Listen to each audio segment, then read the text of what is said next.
Hello. Good evening, everyone. Welcome to a special edition, another one, back-to-back weeks of special editions of Grown Folks Business. Tonight, we are blessed with the presence of some outstanding people and members of the Rockingham County community, specifically Reedsville, and glad you could rejoin Tango. So I'm going to switch up the order slightly, but I'm still going to make sure we get to you, Mona Lisa, early enough because I know you have another more work to do in the cyber realm. So the RELC and the you change that C to a T, you get the team members, of which I am now one, and I'm proud to be a member of a dynamic organization. What I would like to start off by saying and calling it that, because anytime you concern yourself with matters of racial equity and you welcome someone like me to the team, I commend you. I appreciate you. So the audience that usually watches us may get that joke a little better. So I'm going to start by asking Tango if you're in a good location now and you're safe.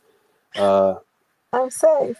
All right. So if you can give us a little backstory on how this organization came to be, and uh, after you do so, just not too brief, but not too long, because we got to get to Mona Lisa before she has to go. Um, After you do that, Meryl, if you don't mind, just jumping in the fray and describing your experience being one of the first team members. So tell us about the RELC, Tango. Okay, so the Racial Equity Learning Community was formed. Basically, it was the brainchild of Heather Adams, who was she's the former ED of the Rockingham County Partnership for Children, and Jen Nixon, who's the former ED for the Retail Airy Foundation. And Heather Adams and the Partnership for Children had hosted racial equity workshops in the community. And there were people who wanted more of that. And so they got a sign up list together. They were very specific about trying to make sure that different sectors of our community were represented, as well as races. And so from that idea, they got 16 people together. We on went to Little Switzerland on a mountain retreat, and spent 2 or 3 days together, spent the weekend together, and had facilitated conversation around race, open source. Many of you remember them. They were our leadership team. They also were the strategic leadership team for Rockingham County Schools, when there was the grant for equity within our schools. Attempting to connect to your phone. Oops. Please wait. Sorry. And so Heather and Jen basically brought the group together. We have a lot of representation across health, spiritual representation, so the faith community, a lot of nonprofit organizations, community development, a lot with education focus. We did have a couple, and still do have, membership from our central office, the school district. And so we all came together and we wanted to learn. Initially, the whole goal was to develop a common language, understand what racism is, understand equity, the difference between equity and equality, understand the importance of not only diversity, but actual inclusion, where people are all made to feel welcome and a part and useful. And so that was kind of the goal. So we did a lot of lunch and learns. We did a lot of TED Talks together. We had open conversation. And I think what really happened after being together and, being in that learning environment, we started getting to know one another better as individuals. And I think that's where the real growth comes first. And since many institutions were represented in that group, so the work started not only impacting us as individuals, but it impacts and frames your work. And so I think that's why it's so important for us to be here. And the racial equity learning community really became prominent and very important when racial equity work and training was discontinued in our school system. And so we needed a place, a community to hold this work and to continue to advocate. And our board thought it was very important to put our money into the hands of people who really believed in our mission and vision, and our value of equity. And so that's how we kind of got here. That's why we're still here. And so happy to have a new leadership team who can take us to the next level. Awesome. Meryl, I am going to just transition to you. Thanks for that wonderful introduction, Tango. Sounds like it was a process, but it sounds like it was something that was well thought out, well planned. I am a big fan of people getting together and what you call spitballing ideas and see what happens. And so far, so good with where you guys began with this. If you don't mind, mute yourself and you can hang around. I know you had in transit, so if you have to go, we understand. But Meryl, you take it away, man.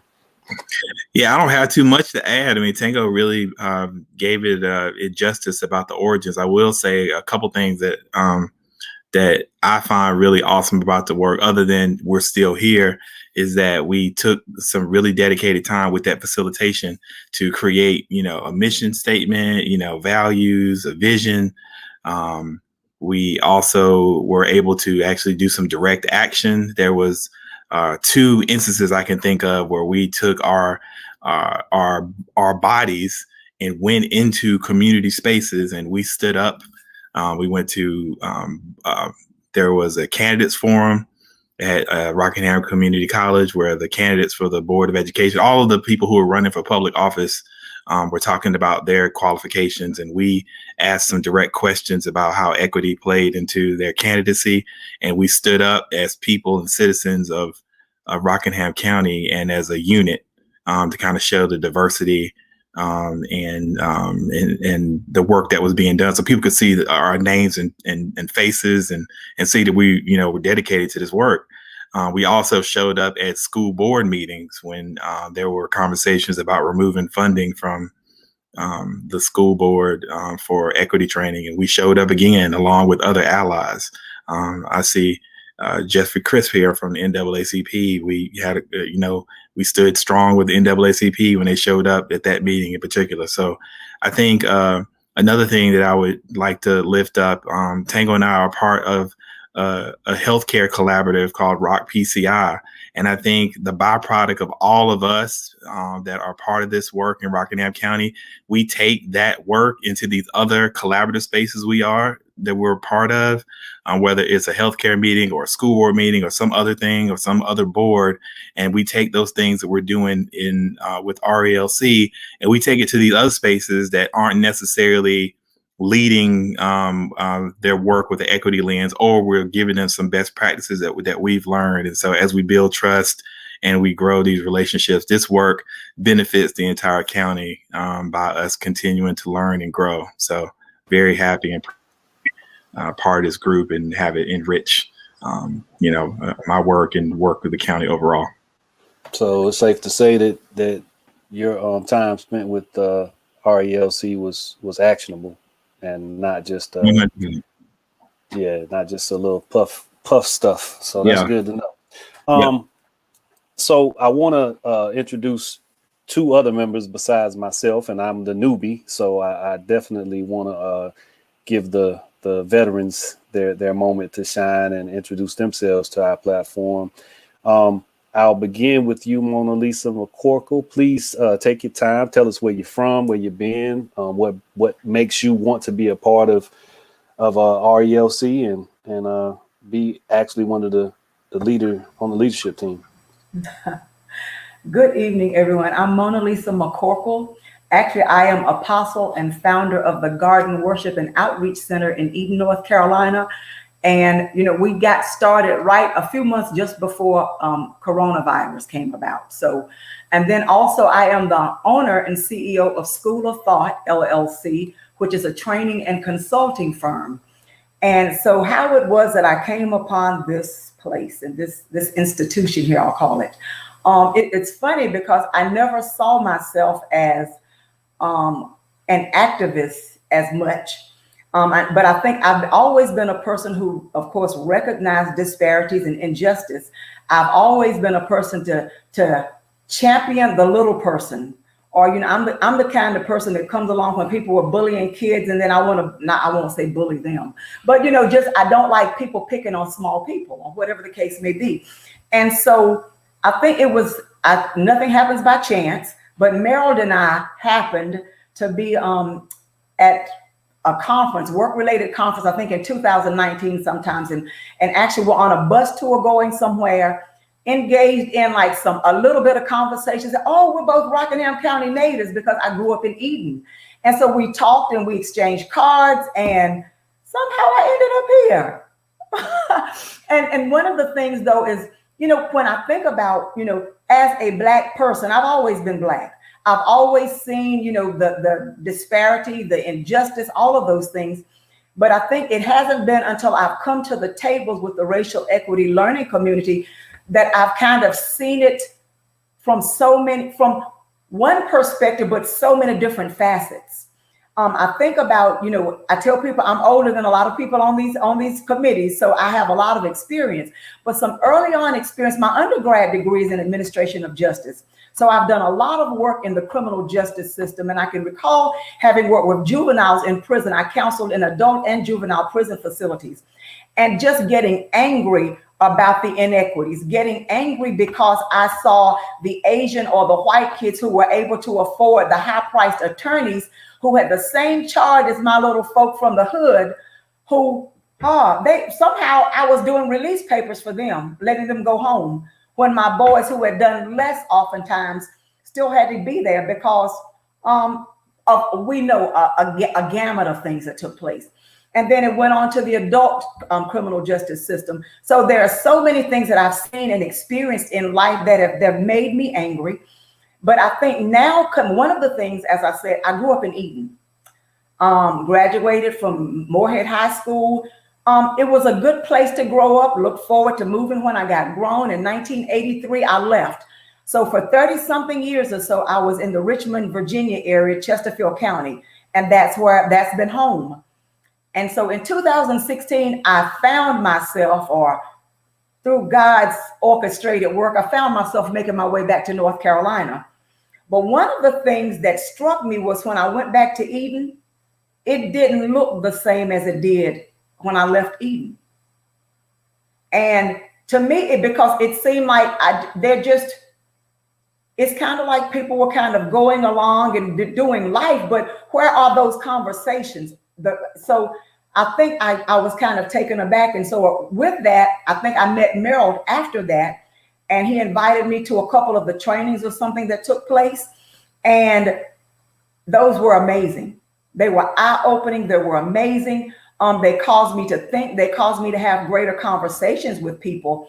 I say, I love Eden. I grew up in Eden. And so I know a part of this, we are wanting to, to bring people along. I want to be a catalyst, I guess, for lack of a better word right now, but for change where change is needed. I want my people who look like me not to feel like they're insignificant. As being the apostle or a person called of God, I feel that part of my calling then becomes looking out for those, seeking justice. And while, as I said, I've never been one who called myself an advocate, I'm not on the mic but I feel a great pull right now over the last several months in my life.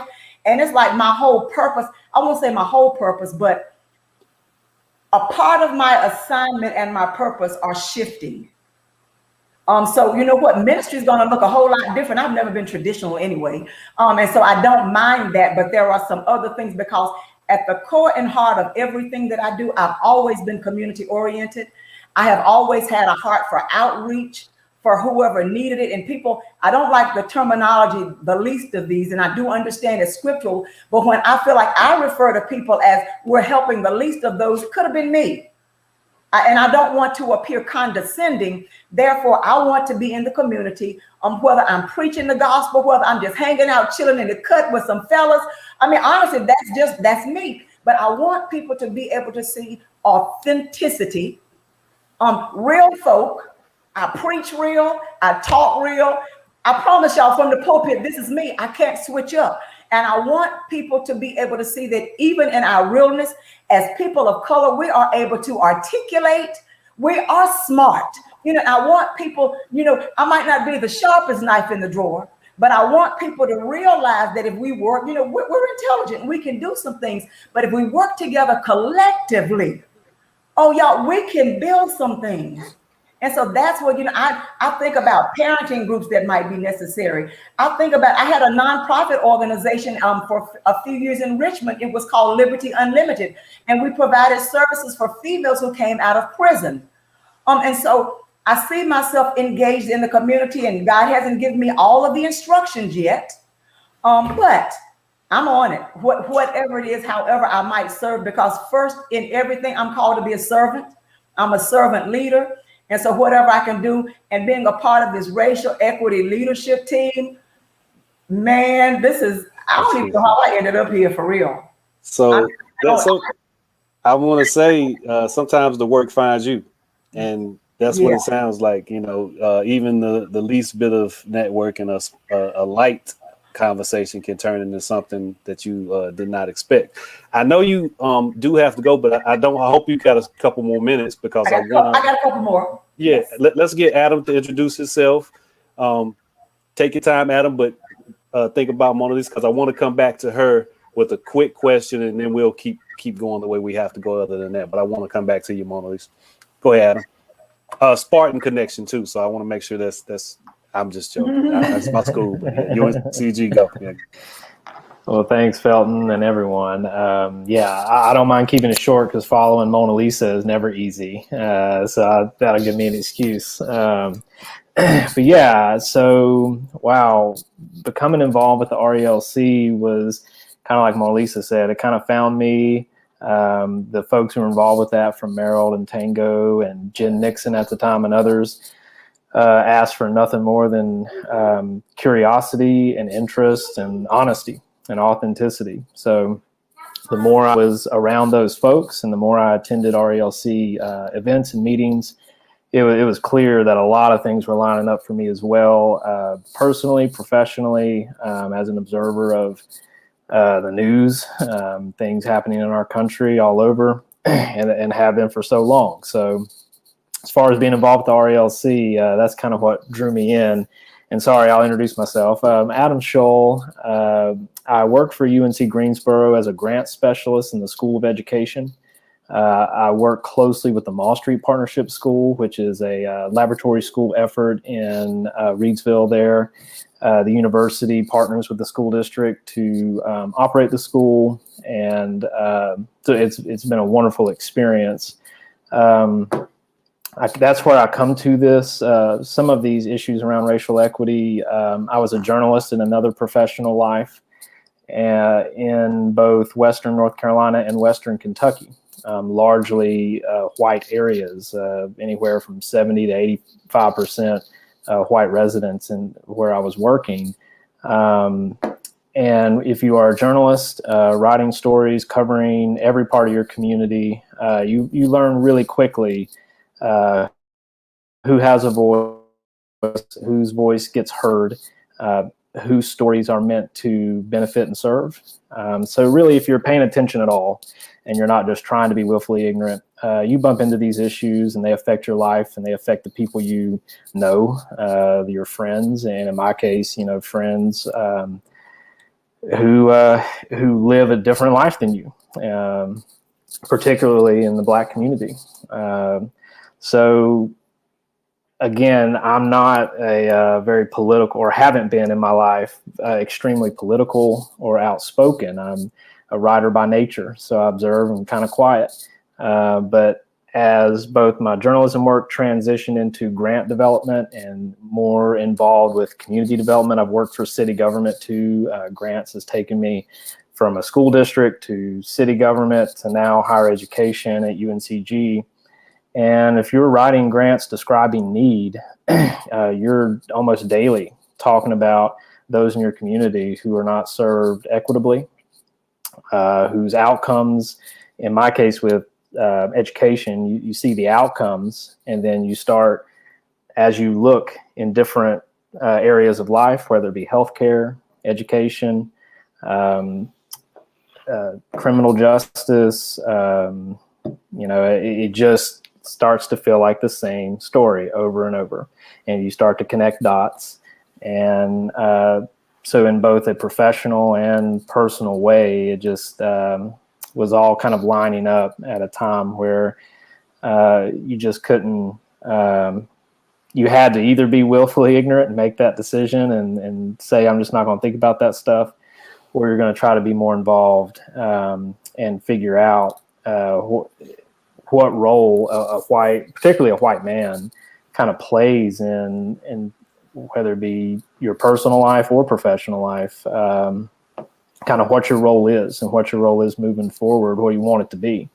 Because we simply don't have a viable community. We don't have a viable economy. And all the things I mentioned, whether it's an educational institution or healthcare or any of those, if a system is actively excluding certain folks, not only is that just wrong, obviously, but you are missing so much and excluding so much potential and talent and worthwhile contributions that it gets very depressing. So yeah. Rather than focus on that, want to get involved. Yeah, I definitely want to come back to that, Adam, and I'm glad you have a little bit more time.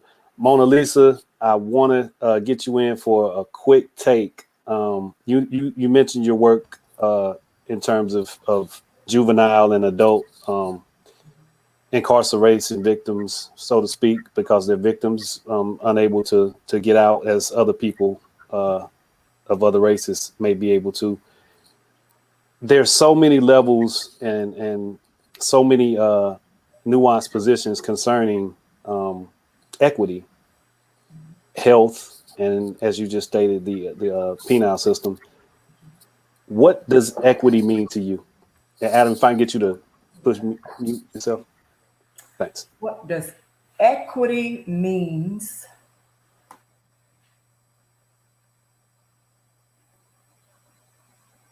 Just everyone having a level playing ground.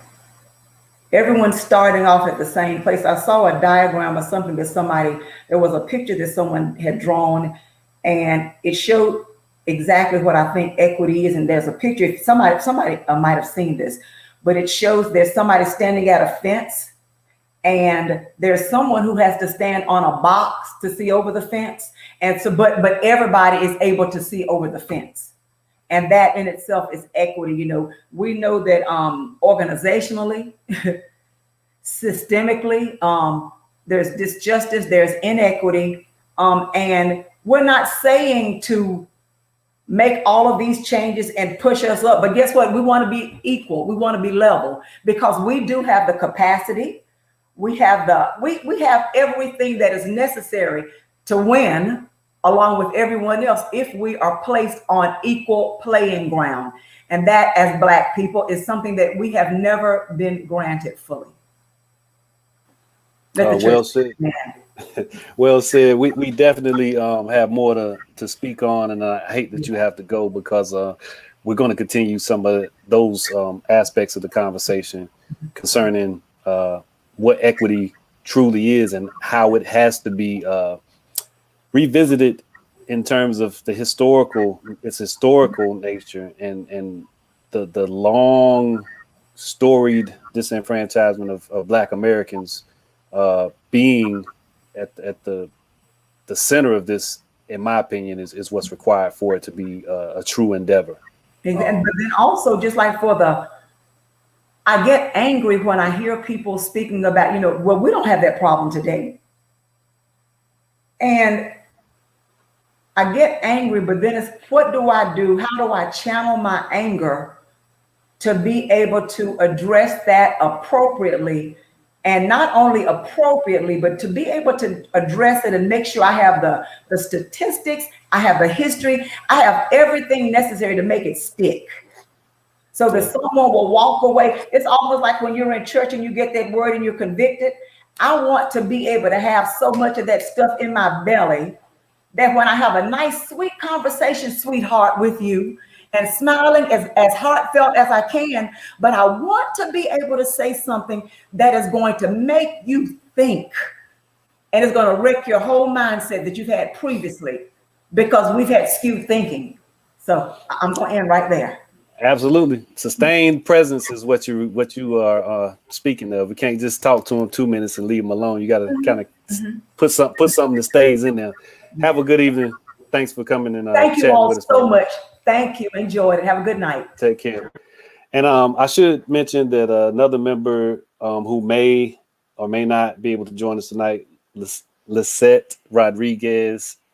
She is someone who is a racial equity leadership team member, and she's been awesome in the conversations that we've had, the meetings we've had. So I'm glad to know that I'm in a dynamic group. Adam, I wanted to come back to you because you said some really good things that I kind of wanted to unpack, centering around your observations as a white man in a business that can become, as you stated, depressing, because in your line of work, you have to have something to write a grant for.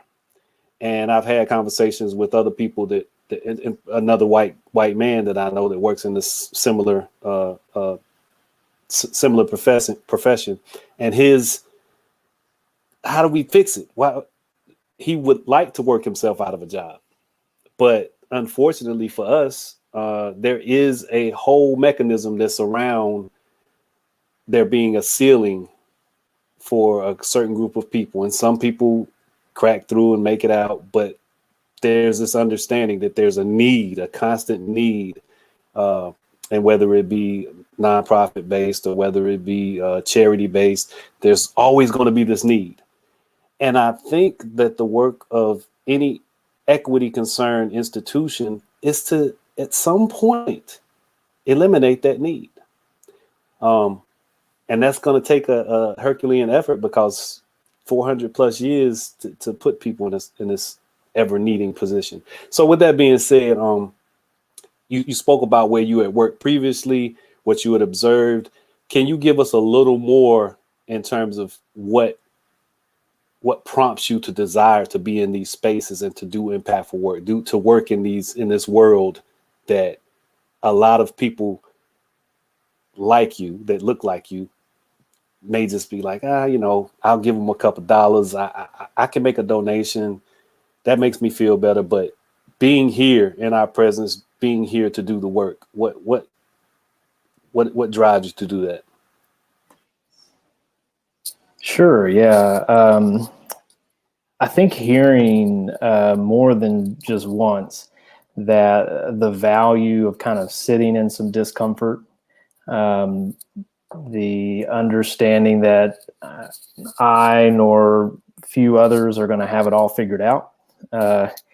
There's such an expectation at times to be perfect or to have all the answers or to say the right thing all the time. Being relieved of that, kind of disabusing myself of that notion, helped a ton.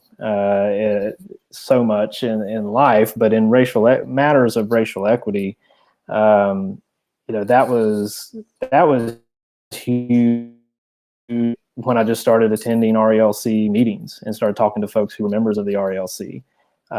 It happened in my life before that a time or two, but not in an organized way. Again, I was in mostly rural areas where, racial equity communities, meetings, public discourse on these things, on these issues, were not happening a lot. And quite honestly, I don't mind sharing, I'm in my mid-30s. These are things I think most everyone thinks about, These are things I think people feel, but to have permission / a comfort level with making so many things that are not explicit, let's make them explicit and let's talk about it. And you don't have to have it figured out. You don't have to say everything perfect all the time, but you have to be willing to listen. You have to be willing to share and be authentic. So it was actually a great relief. And it's kind of the more work I do in this area, the better, the more relief you kind of feel about things that you've grown up, particularly growing up in the South, growing up in Western North Carolina. I mean, these are things we think about and feel these issues, and to not make them explicit and to not talk about them or face them head on starts to feel worse than the alternative. I hope that was clear. No, I mean that's a part of your experience and your reasoning, and that's understandable. A lot of my positioning is based on the human condition. Once it doesn't erase race. America made race a thing more than any other place in time that we are aware of. America made race a thing, but the human condition, someone who clearly could use a hand up or a leg up or whatever the saying is, if you see that person and you ignore them, then I think it's to your detrimental to your humanity. So yeah, I wouldn't put words in your mouth, I hope, but I think that's what you were alluding to. If you see something, say something, just like you're on a subway in New York. So I appreciate that. I want to again start with you, Adam, since you're new to the space and you're here to serve a purpose tonight for RELC, but I'm glad to see you back, Tango. I'm coming to you in a moment. I want you to tell me, Adam, what racial equity is to you, and if you can give me off the top of your head that one critical important aspect that you say, I know I can help there.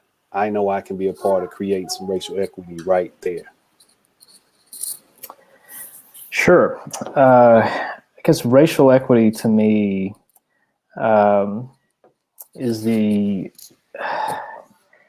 not race neutral solutions. And I think a lot of folks approach work like grant development work, or you're going to work in a school and you see issues in wherever you work, and it's somehow the disparities and the exclusionary tactics that have been going for, like you say, so many years are somehow going to be dealt with without thinking race specifically and finding solutions and finding ways to kind of correct those. And within institutions of local government where, or any institution where there's been intentional exclusion, just personally, if those tools can be used to exclude, they can be used possibly to include and to right wrongs. So any effort that takes that into account and takes an authentic, honest look at this country's history and how racial dynamics have played out and how exclusionary tactics have been used, if you take those on head on and take those into account when you think about how we might move forward differently, that starts to get at racial equity, in my opinion, and an avenue or a way into this that I might be able to help with personally and specifically. I've kind of come to think anything I can do professionally can help. I have a history or have a work experience in communications and grant development, so I try to inform everything. I'm also, I should have mentioned, studying in UNC Greensboro's Master of Public Affairs program that is rooted in equity as well, and a lot of their public service values. So how can all three of those things kind of combine and work together? And so most specifically in like right now, grant development work that includes voices that are not just white voices, and includes leadership that's not just white people leading. I think that's an immediate impact and something we can have now. Yeah, that's good to hear. and the importance that lies in not just having people of color, which is a term that I have issues with. I've made that clear on other occasions. BIPOC also. There's a flattening of the Black American experience that takes place inside of those terms. When you can trace your lineage back to the institution of slavery, and you can understand that free labor built the country, and then even after a war that eventually freed those builders of the country, so many laws and so many nefarious activities took place to still disenfranchise them for another 100+ years. So when you take that into account, my perspective and what I would hope to bring to the team are ideas centered around addressing that specific injustice and understanding that by addressing that specific injustice, you do the work of equity. You elevate other oppressed communities and peoples by focusing on the most oppressed and the most oppressed for the longest period of time. This is not the oppression Olympics, but it is historical fact. And I think that's important that we square that and we center it and put it in the crosshairs and make sure it stays there until they're made whole. Black Americans need to be made whole. Restitution is a real thing. So some other stuff that you stated, Adam, I'm definitely looking forward to having more conversations with you as we do some work together on the racial equity leadership team. So glad to hear, and we'll come back to some stuff tonight maybe, but I wanted to bring back Tango. Glad you made it safely to your location. And I just wanted some of your input as to the first iteration of the leadership team, the next iteration. I like to think that you had some ideas around the type of people you wanted involved. And, I don't know who remembers this show, but I'm sure Meryl does. Voltron. You're a symbol of, let's see, you know what I'm talking about, Tango. So Voltron was this really cool robot. I mean, he was the man. But there were all these pieces that you had to come together for Voltron to really exist. And once they came together, he couldn't lose. So, what thoughts did you put into who you, without, you don't have to call anybody out or give flowers or any of that type of stuff, but the type of individuals that you saw in your mind being members of this racial equity learning community? What went into your thought process when you were putting that together? Well, actually, can't take credit for it, but well, I kind of can for the new leadership team because I kind of handpicked some of you guys because of your authenticity, your passion, your commitment. And so those things are really key, really important. And I found all that with Adam. It was finding it in a white man, and I think that was really important and key. I want to move back a little bit to Jen and Heather because we've presented on a regional level before, and there was pushback about two white women creating the racial equity learning community. And so you're like, well, you didn't even start the thing right. And Adam alluded to something that, this isn't about perfection. Sometimes you take imperfect action. It didn't have to start completely the way any of us thought it should, but it did need to get started. And at the time, two white women were the ones in position to get resources and funding, which initially came from Z. Smith Reynolds. They were the first investors in the racial equity learning community in Rockingham County, which we appreciate them and need to recognize that. So it's not always started by who you feel should start it. It's not always led by who might look the part. But I think that authenticity, that real nature to be collaborative, that collaborative nature, that community focus, that desire to lift up voices that, are sometimes closed out. I think those things are all really, really important. And the courage to be bold enough to say what needs to be said. And I think Merrill and I may have been two who stood up really quickly initially when we looked at leadership, and we were like, yo, something's wrong here. I mean, we need to add some color to this leadership for sure. It wasn't a hostile takeover, but we're like, we definitely have a place at this table.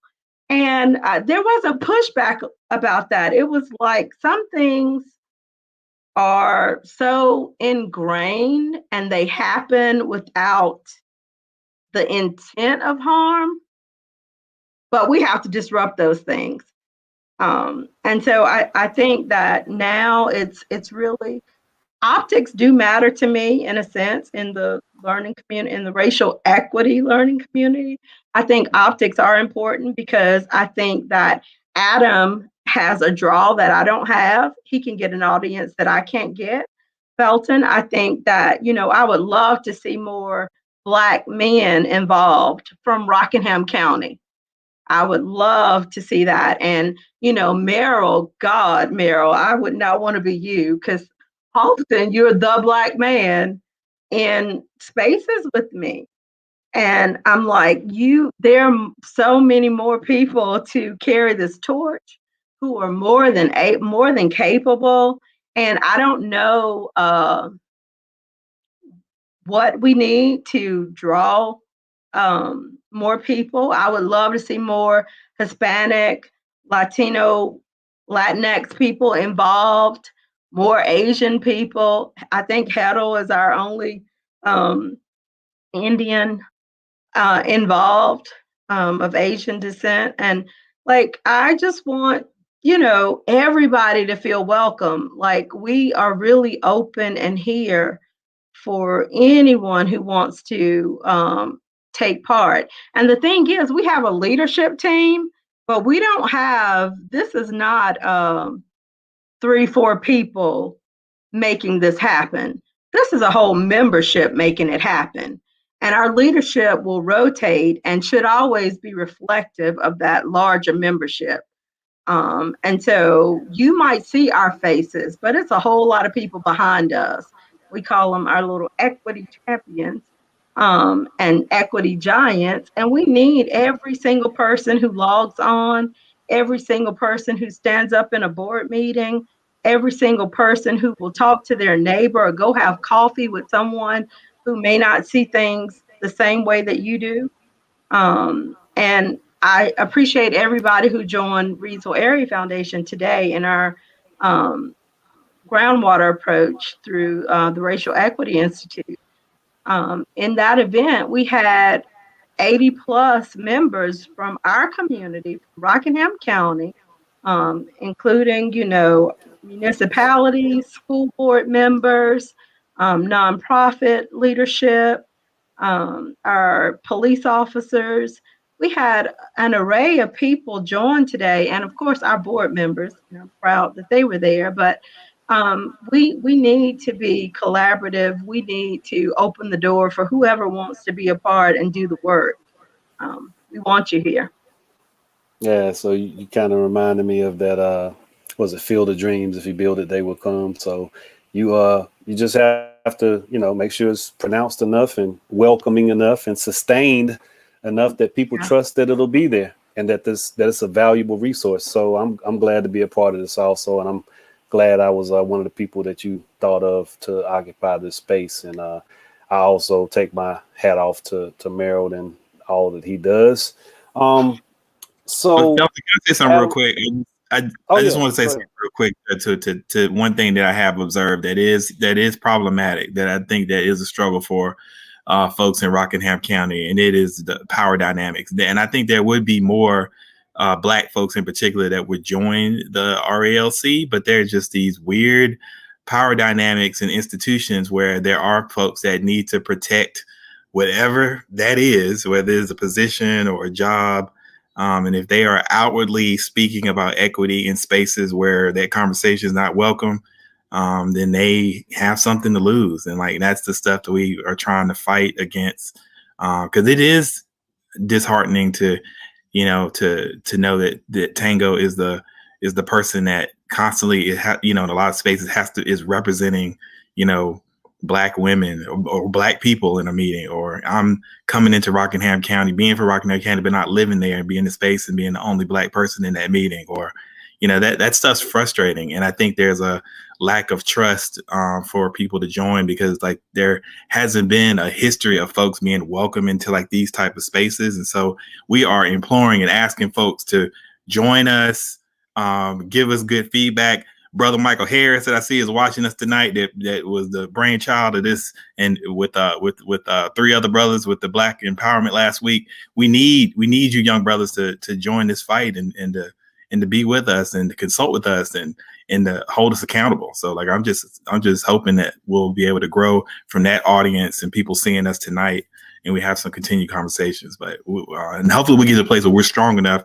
to where we can maybe have some protection for people who are afraid to be openly champions of equity. So, Yeah, well stated, Merrill, and it reminds me of actually also what Tango was saying, something that Adam was alluding to earlier, and that I'm very conscious of, being in the world of American history primarily. The years and years of oppression and exclusion, the accumulatory effect of it during slavery, post-slavery, and what it does and what it lessens in terms of America's ingenuity, in terms of America's ability to transcend things that otherwise have nearly crippled us. And it's all having to do with systemic racism and ideas about who's better and why, and the energy that was placed into creating this narrative and creating this country to reflect such atrocious things. The energy that was placed into that. One of my favorite professors, who actually Merrill, he came and spoke when NC 100 first was becoming a thing. Dr. Freddie Parker. He would always bring up, who has America eliminated in terms of Black Americans simply through the system of slavery or just outright racism and destruction of Black bodies. Who did we lose in that process? Who never got the opportunity to attain a certain level of progress in America that may have prevented us from having to deal with something like the COVID-19 pandemic? So what have we done to ourselves, and how can we fix it? I'm here for the endeavor, and I'm glad to share those ideas with you guys, and I'm definitely welcoming of you all and your presence and your contributions to what we have to work towards, and where it's taking place. I think is so important. Reedsville is a beautiful town. One of the reasons I'm able to be a member of the RELC team is because I basically work from that location via NC 100. But as Tango mentioned, I know, Michael, you're one of them. There's some awesome Black men in that area. And yeah, you won't get nothing but the real from me. So if we can get together and chop it up and figure out ways to make your home where you actually live and lay your hat and put your feet up more equitable, then let's have those conversations. And I don't think any idea is a bad idea. None. Say it, ask the questions, have the conversations. I'm here for it. Adam, do you have any words to share? Anything you want to get off your chest before we wrap this up? Well, no, I just appreciate the platform and the chance to speak here and see you all. Felton, you mentioned like, what have we lost? I don't think we can begin to fathom it. And I won't spending more time looking for it, but there is research that tries to quantify it in economic terms. Equitable procurement, where local governments can actually be really intentional about including businesses that are time and again excluded, that are Black-owned businesses. There's 14 trillion, I think was that number. Yeah. It's mind-boggling, really. And so I guess I'm kind of stealing your point there, Felton, but that's something that bounces around in my head a lot. Just what are we losing and missing out on by continuing to do some of these things that have just been done for far too long and are so ingrained that a lot of folks don't even realize it's happening. So to be a little more cheerful, I think there are people who are doing good work, and the only thing that would upset me more than kind of what we're missing out on is if the people who are doing that good work just stopped doing it. If everyone stopped and got discouraged, what would our world look like? So I hope to be a part of that crowd that is working toward racial equity and more equitable outcomes for everyone in our community. So I'm thankful for the people who are doing that. I appreciate you, man. Yeah, so the longer you're hanging around me, you're going to hear me bring up John Brown here and there. And I'm not by any means doing that because you're here and you're a white guy. I'm doing that because he, to me, epitomizes what it is to be a great American. And he just happened to be white. So, yeah. So thanks for coming tonight, man. And come back when we have some other topics of discussion that I'm sure you'll be able to keep up with and have some good commentary on. So don't be a stranger to grown folks business. Tango, you got any final words you want to leave us with? Yeah, I would ask everybody to start at home. Like, I have 7 children, great children. But, Black children. So you're kind of it's built in as you go when you're Black. And for allies, I would say, make sure that you talk to your children, like bring them into the space, let them hear, some of what you're learning, share that, and, start really young. I think one of the strongest racial equity programs that I know of that's out there caters to elementary school students. And that's We Are.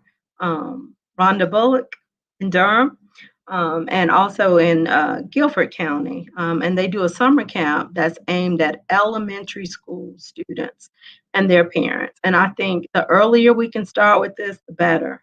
And I will say, you don't have to have a platform where you're on Facebook or, wherever. You have a home, you have an office, you have a family. Start the conversation there and let it grow. And walk the talk. Absolutely. I totally agree with those sentiments. I'm reminded of something that my grandmother would often say, and that's never stop learning. And she says that she's 90 now, but she said that in her 80s and 70s, as long as I can remember, she said never stop learning. So I am not someone who thinks of passing on with the young generation, they'll take care of it, and the young people this and the young people that. I look at this as, if you're here and you're of a mindset that you want to be effectual, figure out a way to do so. I don't care how old you are. As long as you have morality, integrity, and the things that make you a decent human being, because none of us are perfect, work it. Do what you got to do with what you got. But age doesn't matter. Don't let anything deter you. Meryl, what's your last thoughts? I'll go back to Mona talking about her definition of equity in that famous, or not so famous, but the thing that people see, the picture of the folks that have the different boxes looking over the fence trying to see the baseball game, as her definition. And there's a lot of truth to that. Like, you need to give people what they need to be able to have access. What I'm hoping that we are able to achieve sometime, it may not be in this lifetime, is we just get rid of the damn fence. So yeah, the ideas around that those illustrations and things. One of the funny ones to me is when, you know, people often talk about, well, if we do this, then everybody rises. But if somebody's down here and you do that, then type of rise happens. There's no real catching up.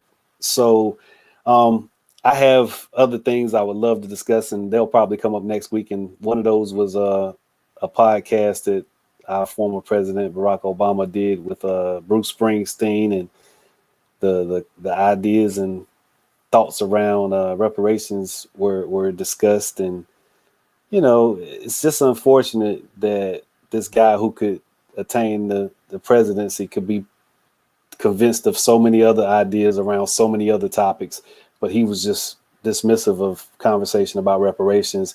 And now he's saying the conversation can be had, but we have to be, and I'm paraphrasing, but the sentiment was, we have to consider white sensibility. We just have to. The justice part doesn't matter. The fairness part doesn't matter. We have to consider the white sensibility.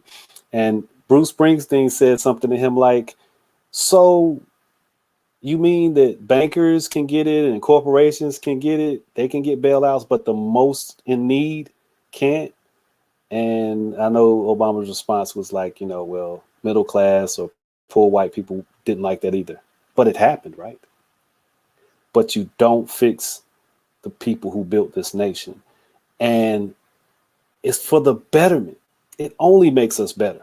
It only takes us closer to our professed ideals of what this country is supposedly founded on. Otherwise, we are the embodiment of hypocrisy. Yeah, so I could say more, but I'm gonna leave it there. Had a wonderful time with everyone. Glad to meet the RELC team members. Thanks, Adam. Thanks, Merrill, as always. Tango, appreciate you coming through. Danya, wonderful job, man. Way to keep us on streaming. Everybody have a good night, man. Thanks. Thank you, Take care. guys. Good night. Thank you all.